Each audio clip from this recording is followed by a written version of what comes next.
বাংলা সাহিত্যের বিপুল হাস্যরসের ভাণ্ডার থেকে সযত্নে সংকলিত কিছু গল্প নিয়ে আমাদের গল্প পাঠের প্রয়াস অল ডে ননসেন্স।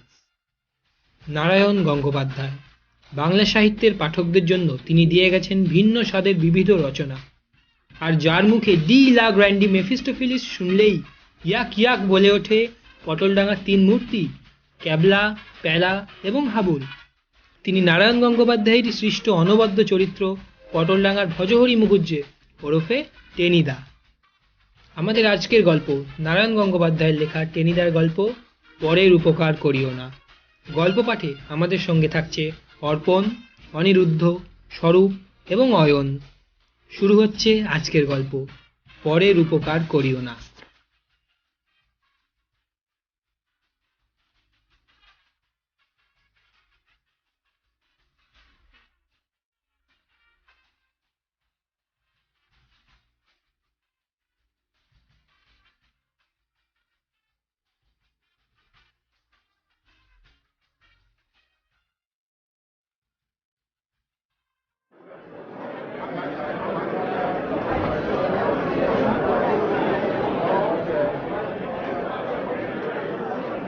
আমি প্যালারাম, ক্যাবলা আর হাবুল সেন তিনজনে নেহাত গো বেচারার মতো কাঁচুমাচু মুখ করে বসে আছি। তাকিয়ে আছি কাঠগড়ার আসামির দিকে। তার মুখ আমাদের চেয়েও করুণ। 6 ফুট লম্বা অমন জোয়ানটা ভয়ে কেন্নুর মতো কুকড়ে গেছে।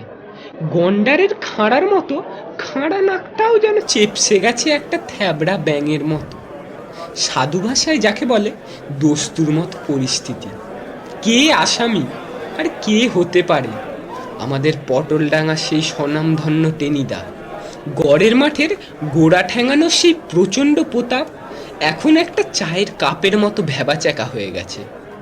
চায়ের কাপ না বললে চিরতার গেলাসও বলতে পারা যায় বোধহয়।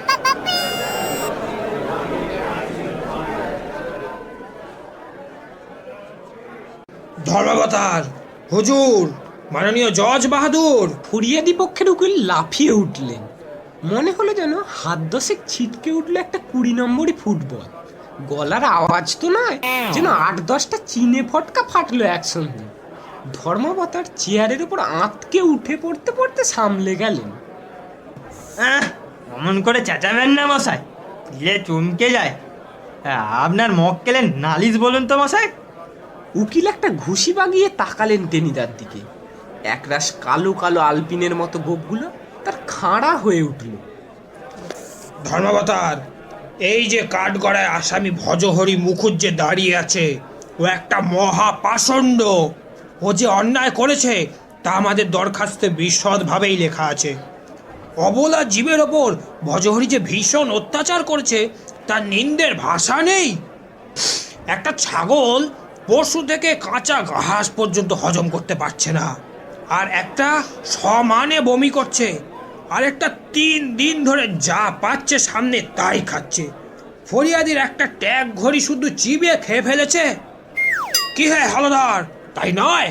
রোগা সিটকে একটা লোক, হলধর সাপুই, সেই ফরিয়াদি। হলধর ফোঁস করে কাঁদতে লাগলো। আগে ধর্মাবতার, জজ সাহেব, উকিলবাবু যা বলেছেন সব সত্যি। আমার একটা খুব ভালো ট্যাগ ঘড়ি ছিল স্যার, কি শক্ত। আমার ছেলে সেইটে ছুঁড়ে ছুঁড়ে আম পারতো। চলতো না বটে, তবু ঘড়ির মতো ঘড়ি ছিল একটা। বলে হলধর এবার ভেউ ভেউ করে কেঁদে উঠল। কান্নার বেগ একটু কমলে বললে, ঘড়ি নয় যা হুজুর, কিন্তু আমার অমন 3-3টে ছাগল বুঝি পাগল হয়ে গেল হুজুর। হ্যাঁ, একেবারে উদ্দাম পাগল। জজ কানে একটা দেশলাইয়ের কাঠি নিয়ে চুলকোতে বিরক্ত মুখে বললেন, আরে জ্বালাতন, আরে বাবু, তুমি তো দেখছি একটা পাগল। হ্যাঁ, ছাগল কখন আবার পাগল হয়? যাক যাক, অপরাধের গুরুত্ব চিন্তা করে বুঝলে আমি আসামি ভজহরি মুখুজ্জিকে 3টে টাকা জরিমানা করলাম, আর এই টাকা হলধরের ছাগলের রসগোল্লা খাওয়ার জন্য। জজ উঠে পড়লেন। টেনিদা আমাদের দিকে করুণ দৃষ্টিতে তাকাচ্ছে। ভাবটা এই, এ যাত্রা তড়িয়ে দে, হ্যাঁ, আমার ট্যাগ তো গড়ের মাঠ। আমি ক্যাবলা আর হাবুল সেন 4 মূর্তি 3 মূর্তি চাঁদা করে 3 টাকা জমা দিয়ে টেনিদাকে খালাস করে আনলাম।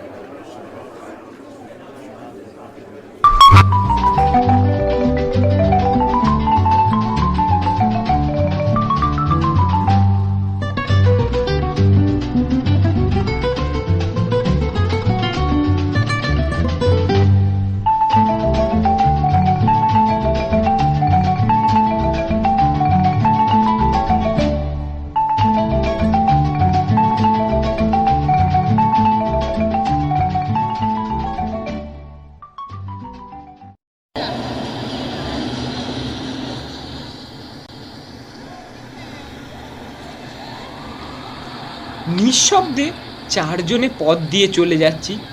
কে যে কি বলবো ভেবে পাচ্ছি না। খানিক পরে আমি বললাম, খুব ফাঁড়া কেটে গেছে। ক্যাবলা বললে, হ্যাঁ, জেল হয়ে যেতে পারতো। হাবুল ঢাকাই ভাষায় বললে, দ্বীপান্তরও হইতে পারতো। একখান ছাগল যদি মইরা যাইতো গা, তাহলে ফাঁসি হওয়ানো বা আশ্চর্য আছিল কি? এতক্ষণ পরে টেনিদা গাঁ গাঁ করে উঠল। চুপ কর, মেলা বাজে বকিসনি। ফাঁসি ফাঁসিরাও মুখের কথা কি না। আবার নিস্তব্ধতা। টেনিদার পিছু পিছু আমরা গড়ের মাঠের দিকে এগিয়ে চললাম। খানিক পরে আমি আবার জিজ্ঞেস করলাম, চানাচুর খাবে টেনিদা? না। টেনিদার চোখে মুখে একটা গভীর বৈরাগ্য। আইসক্রিম কিনুম? হাবুল সেনের প্রশ্ন। কিচ্ছু না। টেনিদা একটা বুক ফাটা দীর্ঘশ্বাস ফেলল। মন খিচড়ে গেছে, বুঝলি পেলা। সংসারে আর উপকার করতে না। আমি বললাম, নিশ্চয়ই না। হ্যাঁ, উপকারীকে বাঘে খায়। ক্যাবলা বললে। আমার মনের কথাটা বলে দিয়েছিস। বলে টেনিদা ক্যাবলার পিঠ চাপড়ে দিলে। ক্যাবলা উহ উহ করে উঠল। হাবুল বললে, বিনা উপকারেই যখন পৃথিবী চলতে আসে, তখন উপকার করতে গিয়া খামোখা ঝামেলা বাড়াইয়া হইব কি? যা কইছস। মনের আবেগে টেনিদা হাবুলের ভাষাতেই হাবুলকে সমর্থন জানালো। তারপর গর্জন করে বললে, আমি আমি আর একখানা নতুন বর্ণ পরিচয় লিখব। তার প্রথম পাঠে থাকবে, কখনো পরের উপকার করিও না। ক্যাবলা বললে, সাধু সাধু। সাধু? খবরদার, সাধু ফাধুর নাম আমার কাছে আর করবি না। যদি পেটাকে পাই। বলে প্রচণ্ড একটা ঘুষি হাঁকালো আকাশের দিকে। ব্যাপারটা তাহলে খুলেই বলি গোড়া থেকে।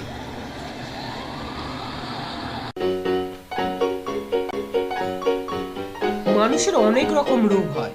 কালা জ্বর, পালা জ্বর, নিউমোনিয়া, কলেরা, পেট ফাঁপা, এমনকি ঝিনঝিনিয়াও পর্যন্ত। সব রোগের ওষুধ আছে, কিন্তু একটি রোগের নেই। সেটি হলো পরোপকার। যখন চাগার দেয়, অন্য লোকের প্রাণান্ত করে ছাড়ে। টেনিদাকে একদিন এই রোগে ধরল। ছিল বেশ, পরের মাথায় হাত বুলিয়ে খাচ্ছিল, দাচ্ছিল, বাঁশি বাজাচ্ছিল। হঠাৎ কি যে হলো, কালীঘাটের এক সাধুর সঙ্গে তার দেখা হয়ে গেল। হাতে চিমটে, মাথায় জটা, লেংটি পড়া এক বিরাটকায় সাধু খানিকক্ষণ কটমট করে টেনিদার দিকে তাকিয়ে হেঁড়ে গলায় বললে, দে দে, 5 শিকে পয়সা দে। 5 শিকে পয়সা? টেনিদা বলতে যাচ্ছিল ইয়ার কি নাকি, কিন্তু বিশাল সাধুর চেহারা, বিরাট চিমটে আর জবা ফুলের মতো চোখ দেখে ভেবড়ে গেল। তো করে বললে, 5 শিখে তো নেই বাবা, আনার সাথে খবর। আনা সাথে? আচ্ছা তাই রে, আর একটা বিড়ি দিস বাবা। বিড়ি তো আমরা খাই না বাবা ঠাকুর। হ্যাঁ, গুডবাই দিচ্ছে। তা বেশ, বিড়ি ফিড়ি কখনো খাস নি, ওতে জগটা হয়। যাক, পয়সাই দে। পয়সা হাতে পেয়ে সাধু হাঁড়ির মতো মুখখানা খুশিতে ভরে উঠল।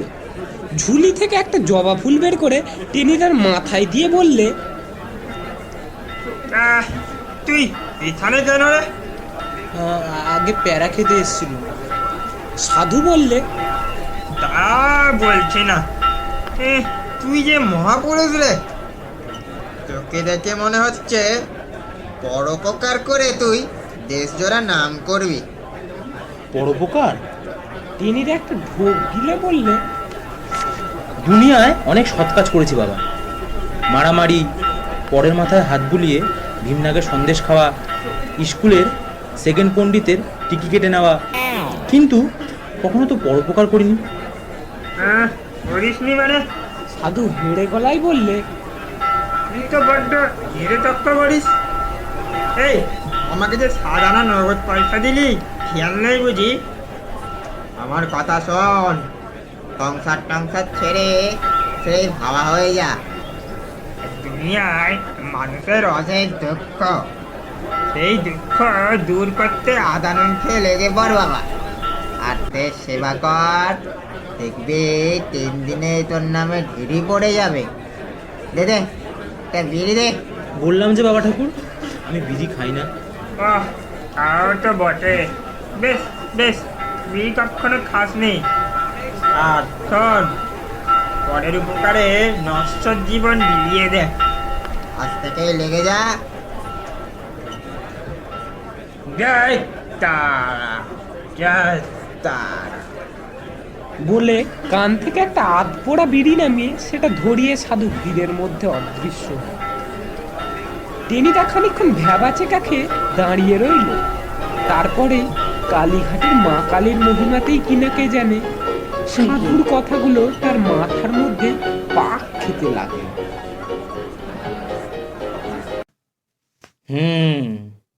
পরোপকার সত্যিই তো, তার মতো কি আর জিনিস আছে? জীবন আর কদিনের, সবই তো মায়া, স্রেফ ছলনা। সুতরাং যে কদিন বাঁচা যায়, লোকের ভালো করেই কাটিয়ে দেওয়া যাক। সেই রাত্রেই সংসার ছাড়লো টেনিদা, মানে কলকাতা ছাড়লো।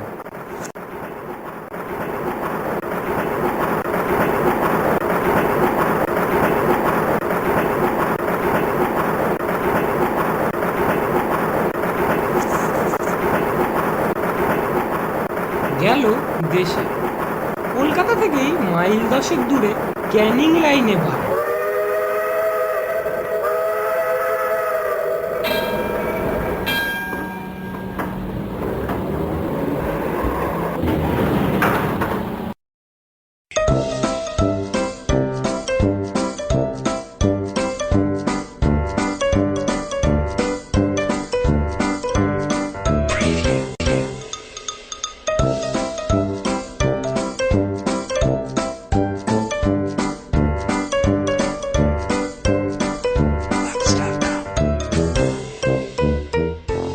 গায়ের নাম ধোপা খোলা।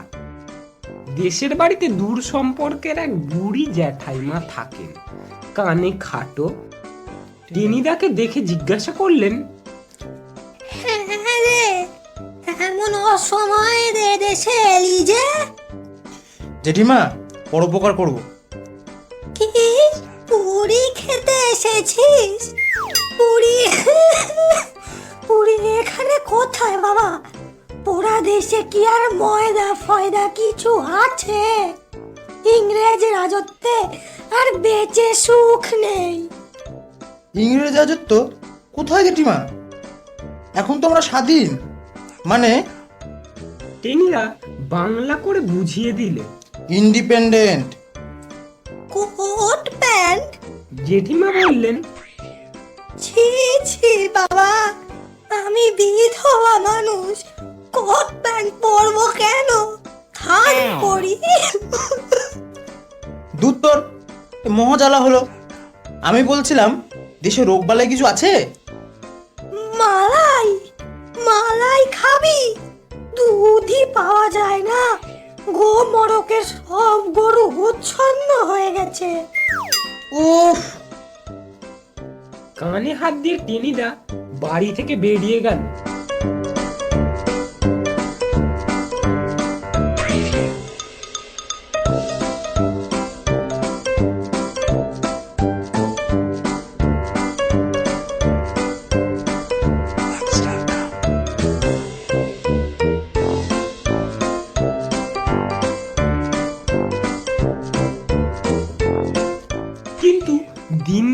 গ্রামে ঘুরে টেনিদা বুঝতে পারলো সত্যিই পরোপকারের অখণ্ড সুযোগ আছে। গ্রাম জুড়ে দারুণ ম্যালেরিয়া, পেট ভরা পিলে নিয়ে সারা গাঁয়ের লোক রাত দিন বোঁ বোঁ করছে। সেই দিনই কলকাতায় ফিরল টেনিদা। 5 বোতল তেতো পাঁচন কিনে নিয়ে দেশে চলে গেল। কিন্তু দুনিয়াটা যে কি যাচ্ছে তাই জায়গা, সেটা টের পেতে তার দেরি হলো না। অসুখে ভুগে মরবে, তবু ওষুধ খাবে না।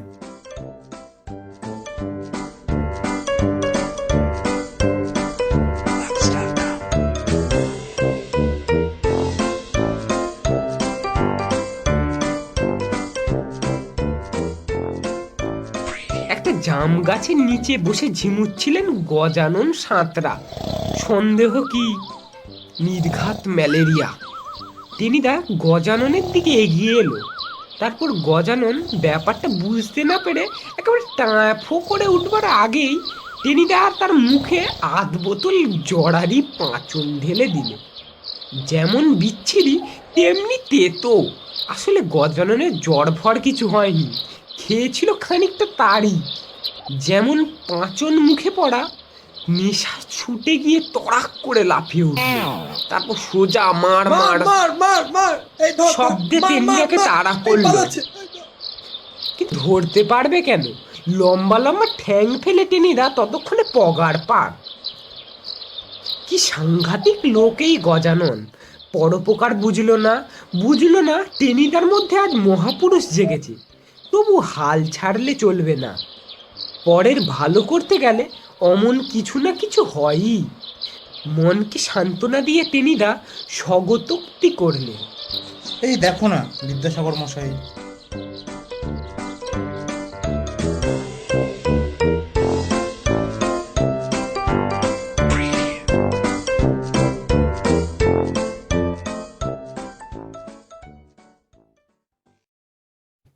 পরদিন বিকেলে সে গেল গ্রামের পাঁচু মামার বাড়িতে। একটা ভাঙা ইজি চেয়ারে শুয়ে পাঁচু মামা আহ করছে। কি হয়েছে মামা? বগল থেকে পাঁচনের বোতল বাগিয়ে দাঁড়ালো টেনিদা। এই গেটে বাত বাবা, গাটে গাটে ব্যথা। করুণ স্বরে পাঁচু মামা জানালো। বাত? ও। টেনিদা মুহূর্তের জন্য কেমন দমে গেল। তারপরেই উৎসাহের চিহ্ন ফুটে উঠলো তার চোখে মুখে। আর ম্যালেরিয়া? ম্যালেরিয়া কখনো হয়নি? হয়েছিল বই কি, গত বছর। হতেই হবে। বিজ্ঞের মতো গম্ভীর গলায় টেনিদা বললে, ওই হলো রোগের জ্বর, ওই ম্যালেরিয়া থেকেই সব। কিন্তু ভেবো না, বাত ফাত সব ভালো করে দিচ্ছি। ভালো করে দিবি? তুই ডাক্তার হয়ে এসেছিস? কই শুনিনি তো। ডাক্তার কি বলছো মামা, তার চেয়ে ঢের বড়, একেবারে মহাপুরুষ। অগাধ বিস্ময়ে পাঁচু মামা হাঁ করলেন।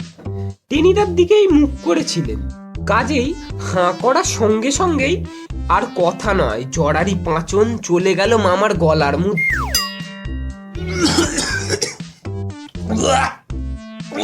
ওরে বাবারে, ডাকাত রে, মেরে ফেললে রে,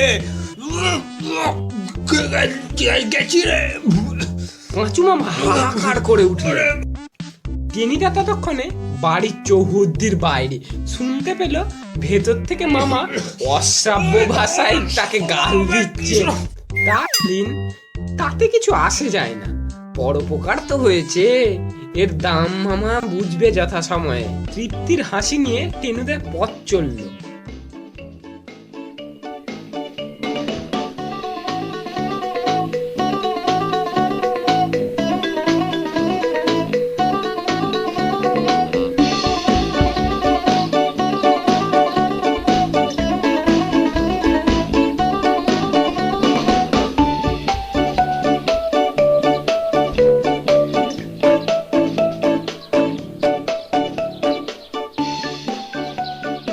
খানিক দূরে আসতেই চোখে পড়ল একটা আম গাছের তলায় একটি বছর আটেকের ছেলে দাঁড়িয়ে প্রাণপণে চেঁচাচ্ছে।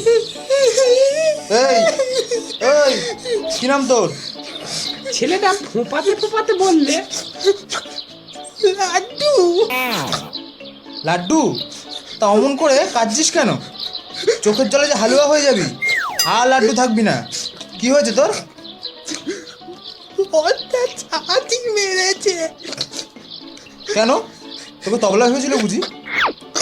না, আমি কাঁচা আম খেতে চেয়েছিলাম। এই কার্তিক মাসে কাঁচা আম খেতে চেয়েছিস? শুধু চাটি নয়, কাঠটা খাওয়ার মতো সব। টেনিদা চলে যাচ্ছিল, কি মনে হতেই ফিরে দাঁড়ালো হঠাৎ। এই, তোর টক খেতে ভালো লাগে বুঝি? লাড্ডু মাথা নাড়লো। নিঘাত ম্যালেরিয়ার লক্ষণ। তোর জ্বর হয়? হয় বই কি? তবে আর কথা নেই। টেনিদা বোতল বের করে বললে, হাঁকর হাঁকর। লাড্ডু আশান্বিত হয়ে বললে, আচার বুঝি?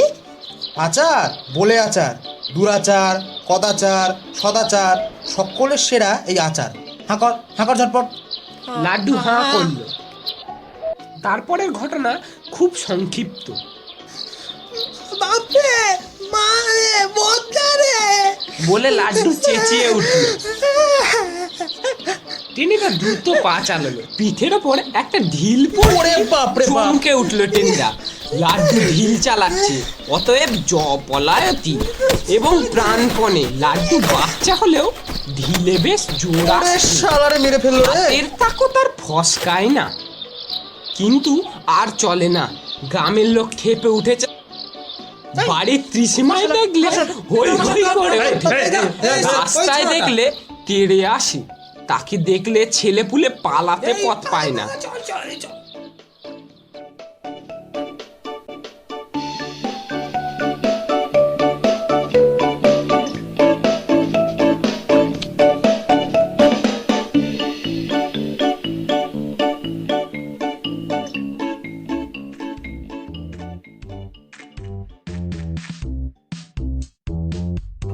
জ্যাঠাইমা বললেন, তুই কি শুরু করেছিস বাবা?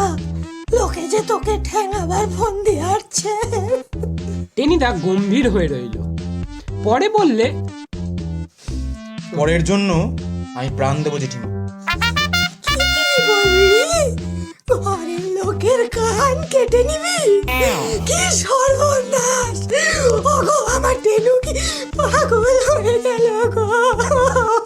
মরা কান্না জুড়লেন জ্যাঠাইমা।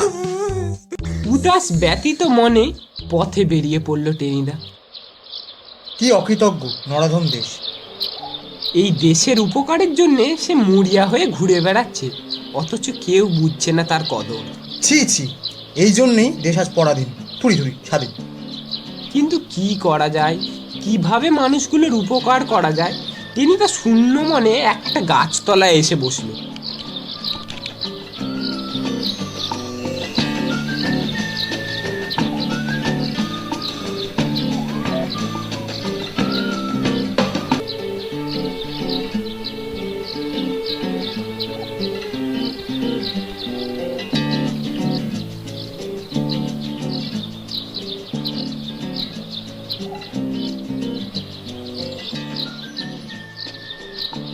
ভরা দুপুর, কার্তিক মাসের নরম রোদের সঙ্গে ঝিরঝিরে হাওয়া। আকুল হয়ে চিন্তা করতে করতে হঠাৎ চটকা ভেঙে গেল। এই একটু দূরে একটা নিম গাছের নিচে একটা ছাগল ঝিমুচ্ছে। ঝিমুচ্ছে? ভারী খারাপ লক্ষণ। এখানকার জলে হাওয়ায় ম্যালেরিয়া। ছাগলকেও ধরেছে, ধরাই স্বাভাবিক। আহা, অবলা জীব। উপকার করতে হয় তো ওদেরই। কেউ কখনো ওদের দুঃখ বোঝে না। আহারে! তাছাড়া সুবিধেও আছে। মানুষের মতো এরা অকৃতজ্ঞ নয়। উপকার করতে গেলে তেরে মারতেও আসবে না। ঠিক কথা। আজ থেকে এই অসহায় প্রাণীগুলোর ভালো করাই আমার ব্রত। ছি ছি, কেন এতদিন আমার এই কথা মনে হয়নি? পাচনের বোতল বাগিয়ে নিয়ে টেনিদা ছাগলের দিকে পা বাড়ালেন।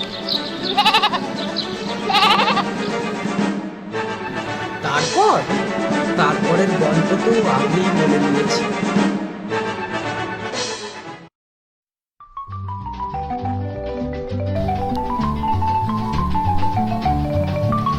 অল ডে ননসেন্সে এতক্ষণ শুনলেন নারায়ণ গঙ্গোপাধ্যায়ের লেখা টেনিদার গল্প পরের উপকার করিও না।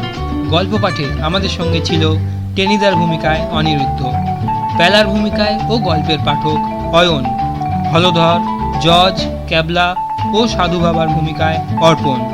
এছাড়া উকিল, হাবুল, পিসিমা, লাড্ডুর ভূমিকায় ও গল্পের সূত্রধার স্বরূপ।